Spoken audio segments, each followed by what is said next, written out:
আসসালামু আলাইকুম। দর্শক, আশা করি আল্লাহর রহমতে অনেক ভালো আছেন। নতুন ভিডিওতে স্বাগতম। আজকে যে ভিডিও নিয়ে এসেছি সেটি হচ্ছে বাছুরের কতদিন বয়সে প্রথম কৃমিনাশক দিবেন ও নবজাতক বাছুরকে কৃমিনাশক করার নিয়ম। দর্শক, মূল ভিডিওতে চলে যাব তার আগে আপনি যদি আমার চ্যানেলে নতুন হয়ে থাকেন তাহলে কৃষকের লাইফস্টাইল চ্যানেলটি সাবস্ক্রাইব করে পাশে থাকবেন। আর যদি সাবস্ক্রাইব করে থাকেন তাহলে অনেক অনেক ধন্যবাদ। চলে আসলাম নতুন ভিডিওতে। আজকের ক্যাপশনটি হচ্ছে বাছুরকে কতদিন বয়সে কৃমিনাশক দিবেন। এখন একটু পিছনে যেতে হবে। বাছুরের মা অর্থাৎ গাভী লাস্ট কতদিনে কৃমিনাশক দেওয়া হয়েছে মনে নাই। যদি 7 মাস প্রেগনেন্টের সময় কৃমিনাশক দিয়ে থাকেন তাহলে আপনার বাছুর কৃমিমুক্ত বলা যায় অনেকটাই। যদি দেওয়া না থাকে তাহলে আপনার বাছুর কৃমি নিয়েই জন্মেছে।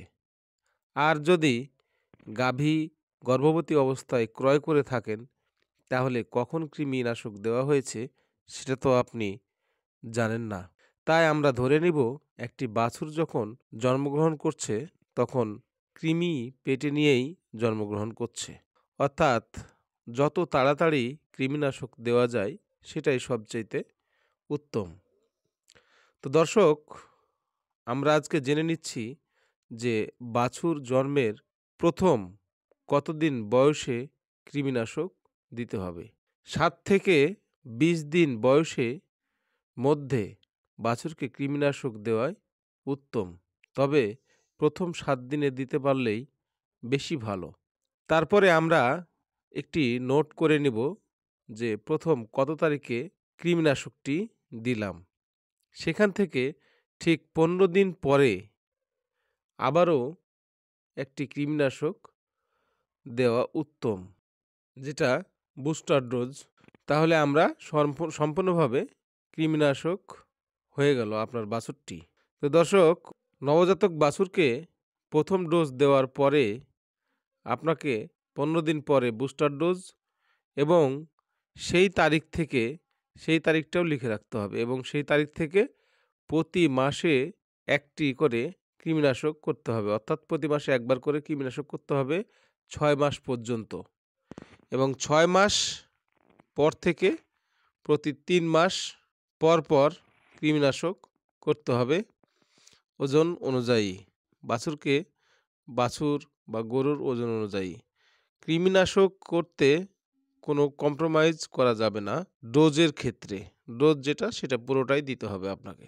তো দর্শক, আমরা আজকে জেনে নিলাম যে বাছুর জন্মের কতদিন বয়সে প্রথম কৃমিনাশক করব এবং নবজাতক বাছুরকে কৃমিনাশক করার সঠিক নিয়ম। তো দর্শক, আমরা কোন কৃমিনাশকটি করলে সবচেয়ে ভালো হবে? অ্যাকমি কোম্পানির প্যারাভেট। প্রথমে পাউডার দেওয়াই ভালো। অনেকেই সিরাপ খাওয়ায়, অনেকেই ট্যাবলেট খাওয়ায়। তো সেক্ষেত্রে আমি মনে করি যে এই প্যারাভেট, অ্যাকমি কোম্পানির যে প্যারাভেট 10 গ্রাম আছে এটি খুব ভালো কাজ করে। ছাগল, মুরগি, হাঁস, কবিতর, বাছুর সব ক্ষেত্রেই খুব ভালো কাজ করে। তো দর্শক, এতক্ষণ দেখলেন বাছুরকে কিভাবে কৃমিনাশক করি। আমি নিজে এভাবে খাওয়াইলাম। আপনারা ইচ্ছা করলে এটিকে গুড় দিয়ে মেখে জিহ্বায় লাগিয়ে দিতে পারেন, অথবা আমার মতো পানিতে গুলে সিরিঞ্জ দিয়ে আস্তে করে খাইয়ে দিতে পারেন। মনে রাখবেন যেন এটি শ্বাসনালীতে না যায়। তো দর্শক, আজকের ভিডিওটি যদি আপনাদের ভালো লেগে থাকে তাহলে কৃষকের লাইফস্টাইল চ্যানেলটি সাবস্ক্রাইব করে পাশে থাকবেন। আসসালামু আলাইকুম।